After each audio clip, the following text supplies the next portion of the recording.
I'm Sharon McKeeman. I am a mom of 4. My husband served in the military for 20 years, and I was homeschooled back when it was somewhere between weird and illegal, right? Like you didn't really know if you even wanted to define which one it was. So I was back in that era when, like, if, you know, your mom needed to go get some groceries, it's a doctor's appointment. If anyone asks, we just left the dentist, right? And I knew that it was such an enriching experience for me. At the same time, I was like, I'm never going to homeschool my kids. And then I went through the education program, and I started realizing how much time was wasted. I started teaching, and I started realizing that I love teaching, but at the same time, I couldn't meet the needs of, I had over 400 students as an art teacher. I couldn't meet each one's individual needs. And then I had my own kids, and my husband was in the military, and we had no choice where we lived. We had no choice what the school districts were like. And so if I would have lived in one area, I might have put him in school, but we were living in some other areas that I didn't feel the public school was the best situation. So I home educated my kids through a charter school for over a decade, and then I got to the end of my rope. So if any of you are there, I feel you, okay? I had a kid who was a really great athlete, and the charter wasn't giving him what he needed as far as athletics. I had a son that had, some very severe learning challenges, was also incredibly brilliant. Stanton is going to talk more about how to navigate things with those kiddos. And so for me, I felt like I just need more support, and the potholes that had been in our road of alternative education had suddenly become, anybody see that sinkhole on 78? That's where we were at. And it happened slowly, but then it was kind of like the 78 thing where it's just crept up on us and felt like a pretty big crisis. So we thought, you know what, we'll put our kids all in public school and that'll be great. So we enrolled them, I think, a week before COVID hit. And so literally the week I was supposed to start working in the Carlsbad school system and our kids were supposed to start intending, I got the call before anybody else and said, you know what, you're going to get an email soon that your kids can't come to school, which also means you can't come teach. But so we had pretty much the worst experience with the public school system maybe ever. That was our introduction. And I said, if there is anybody sitting on the front steps of the school, it's going to be me. And I hope somebody joins me because my kids need a community. And what was there for us in the alternative education community had been incredible. But again, there was a sinkhole. So, and I'm not saying that to be insulting to anyone but also I know that out of all the vendors here, a lot of these programs have been there and a lot of them are brand new. Out of necessity. There are things blooming in our community that were not there before the pandemic. So that being said, thank God I wasn't the only one sitting on the steps begging for the schools to be open. A community formed, and I want to acknowledge that there are maybe some of you here that know nothing about Let Them Breathe. Maybe you even disagree with Let Them Breathe. But I know a lot of you were very involved in that. And yes, it's our birthday. Yay! 2 years. Happy birthday to Let Them Breathe. So we have always had a 3-pronged approach. Number 1, advocacy. Parents being aware of what's going on with their kiddos and having a voice and advocating. Number 2, when that advocacy doesn't work, sometimes we have to sue people. We sued the state, we sued the governor, we sued school districts, and I don't know if any of you heard the union leader saying they did everything they could to reopen schools. No, they didn't. They didn't sue themselves because we sued them, and then guess what? Schools opened and they stayed open safely. And so again, yeah. But I have, and then we just had another amazing victory that took over a year to really fully conquer. But we held the line against San Diego Unified, saying that all students would have to get the COVID vaccine or they would be excluded from school. And we saw not only was that really bad for San Diego, but where that was going. That could end up in maybe your kid has the childhood list of vaccines, but now they have to get the flu shot, or now they have to get HPV just to go to school. And so we established state precedent all the way up to the state Supreme Court saying that school districts cannot mandate a vaccine outside of the childhood list and exclude your students, which is huge. And a lot of you were part of that. Thank you. But what's heartbreaking to me is I am having parents email me, call me, and say their child has had a medical exemption for years and it's now being revoked, and their child has autism, and their child has seizures. So and those parents have, preschoolers and kinders that now they are facing home education or alternative education, and that was never on their radar, and they are completely overwhelmed. And if that's any of you here, we've got your back, okay? We can do this together, absolutely. That is worth clapping for sure. So, at every step of the way, I've known that alternative education is incredibly important. It was important to have alternatives when kids were on Zoom school. It's important now that families' medical choice is being taken away. And again, like I said, if we have a vibrant charter, home educating, alternative ed, living education community, it makes public schools better, because then they have something that they have to live up to.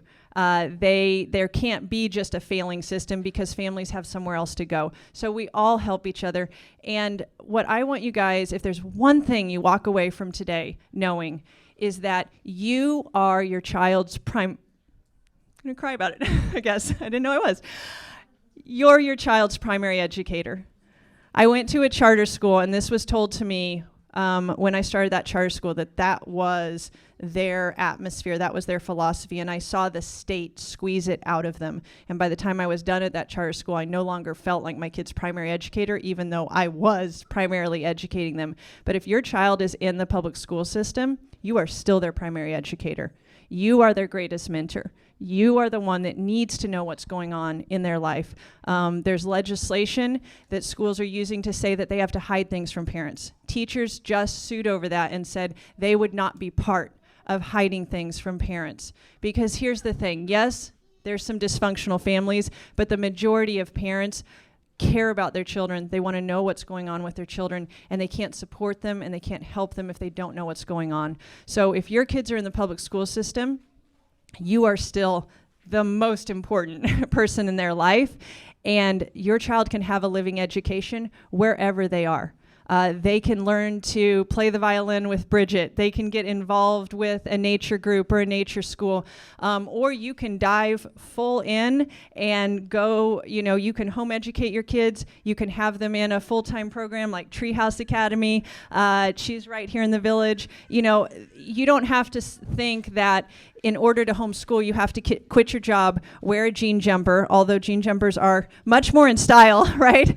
And we're bringing back all the nerdy things. Like if you go to LetThemLearn-Ed, we've got an entire website. Yay! Look at that, 0 hours till the event. You all made it, good for you.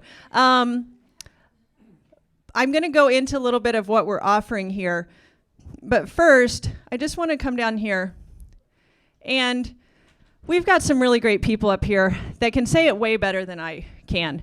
Elle talked about how Charlotte Mason said, education is an atmosphere, a discipline, a life.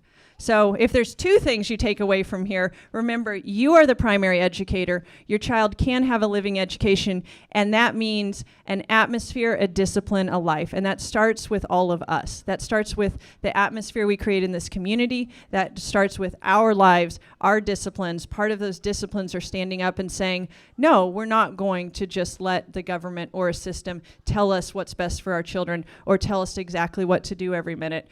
Andrew Pudwa said, it is the job of the mentor to stress that failures are just part of the lessons. So some of what we've gone through over the past year or 2 years feel like failures, right? If any of you went through Zoom school, felt like a failure. Not all of our lawsuits were won, right? There was legislation that we advocated hard, and it's still passed. So those failures, though, led to an absolute certainty in myself and many others that the next step is a vibrant alternative education community, because we've fixed a lot of what can be fixed in the public school system, and I feel like every good story comes full circle, right? And I feel like I've come full circle. I've come back to where I began, and I have an even deeper understanding of how important what my mother did, how important what I did for my kids for years has been. But I don't want to keep navigating around the potholes, and I don't want to fall into any more sinkholes. And so I want us all together to create what this community really, really needs. And in that, I think it's so important, if you're in this room and you're one of the program directors, it's all about collaboration. Collaboration over competition. There's no space here for competition. I want every single program, yes. I want every program to be full. I don't want anyone to have to shut down their pod. I want every single one of us to, hey, if a family comes to you and it's not the right fit, send them to someone that is the right fit. Because if we are, last year at the Learning Center, our birthday party, I talked about a web, right? When a spider creates this beautiful web. And all of those parts intricately woven together are what make it strong and functional and beautiful.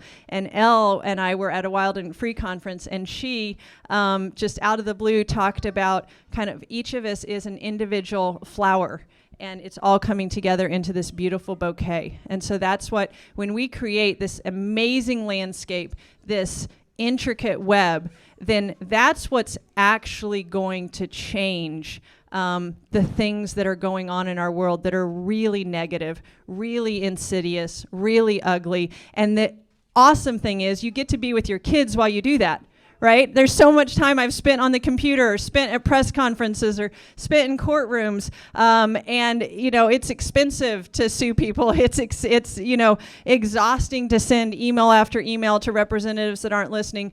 But if you get to be with your children and be with other incredible educators and build something that brings beauty into the world, and that again doesn't just bring beauty into the world, but shoves out the darkness. I feel like there's a lot of people on social media right now, they're spending all of this time arguing with the darkness. And I just want to be like, stop it. The only way we're going to make, the darkness loves that. The only way we're going to make a difference is to bring beauty and truth into the world. And it's, from just an educational standpoint, some of you may be like, I came here to learn about education. I think you're like, this is philosophy or something. I don't know. The ignorance, right, would love for us to just debate it or feel trapped by it. And we need to be about bringing, intelligence, common sense, critical thinking back into the equation. Many of you, who's been involved in a classical education? Okay, love it. And some of you are like not holding your hand up because you're like, we don't know Latin.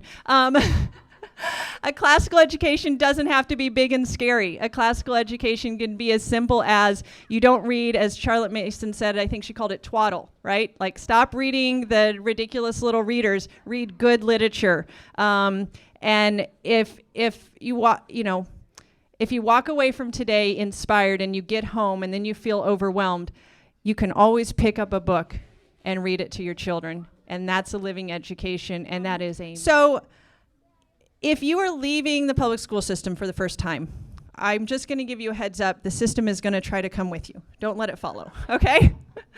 If you are in a charter school, they get state funding, and so the system is going to try to sneak back up on you.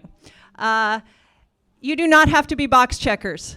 You do not have to be box checkers. Let me say it again. The boxes do not have to be checked, okay? Your kids will learn, they will thrive without all the boxes being checked. At the same time, your kids need rhythm, they need community, and so if you just try to fly solo, even the unschoolers, they've got some type of philosophy, they've got some type of community, right? So you don't need to check boxes, but you do need a rhythm and a community. And if you, if you would like to stay sane, I should say, you know. If you want to be one of those homeschool moms just crying in a corner, posting Instagram photos of what's not actually happening, then don't worry about it. So what's on my heart is I don't want to go back to alternative education and have those same days crying in a corner. I don't want to feel alone or overwhelmed anymore. And I'm guessing there's some people that feel that way as well, or they're going to feel like it and they just don't know it yet because they just got started. So Let Them Learn it is a connection point. Kim, stand up. This is our incredible administrator, Kim Turner. You may know her from Kim's, yes, give it up for Kim. You may know Kim from Kim's Homeschool, and she has an amazing, I don't even have the words for it, program. And she covers all the bases for families, but also gives them tons of flexibility. And she is our administrator. So she has put together this amazing little Choose Your Own Adventure. If you click that and you go through it, it's going to find out what it is you're looking for. And we did this last expo, and people came to us and they were looking for something, and I was able to email them and say, this program over here is a perfect fit for you, okay? What we also heard was there were a lot of families that needed something that isn't out there yet. And so that's what Kim and I have been working to create. So Let Them Learn is, first of all, a connection point. Every April, every August, we're going to have an expo, and you're going to be able to showcase your programs, and we're going to help you all connect. We need to stop listening to these big conglomerates. We need to start telling our own truthful stories, and I want to equip your kiddos to be able to do that. So again, if you are a parent and you are looking for education, connect with us, because we'll help you connect with the program that's right for you, or if it's not out there, we'll help you create it, okay? If you are an educator, then again, connect with us, because we'd love to help you find the program that needs you, or have you teach through our programs. And if you are a program that's looking for a solution for a facility, again, please connect with us, because we have several things in the works where we're going to have some really incredible setups for programs to be able to use facilities. There's a lot of money and time in the world poured into legal action and political action, and yes, it's super important to hold the line. However, we're not going to be able to really course correct that way, okay? We can pour a ton of time and money into political action or legal action, but the most important thing that we can do for the future of this country is raise kids that understand truth, that are creative thinkers, right? That I had to think about how to say it, because I don't want to be negative towards the organizations or the professionals. They're super important, those things. But if we create a nation, a community of children that understand where they've come from, they understand what's important, and they're not going to put up with the BS, and they're not going to get hoodwinked by the lies, they're not going to engage in ugliness, they're going to be on fire for beauty and truth. That is what is actually going to change things. And the flip side is, if kids just go to school, have their faces covered, are told what to do every second, are told to hide it from their parents, our nation, the next generation, I mean, the idea of freedom, beauty, truth, community, it's going to be gone. But you guys are the lifeline. Every single person in this room, take, any bit of inspiration, any connection you've made today, and take it out there and just just help that to grow, because you're the lifeline. You literally are what everybody's counting on. You're what your kids need, and you're what the entire community needs, because you care. So I'm just going to finish real quick with, again, some words that are better than mine. Charlotte Mason said, "Children are not blank slates or empty sacks to be filled with information." William Yates said, "Education is not the filling of a pail, but the lighting of a fire." And so, again, if you get involved in alternative education, it's not about being an unpaid public school teacher at home.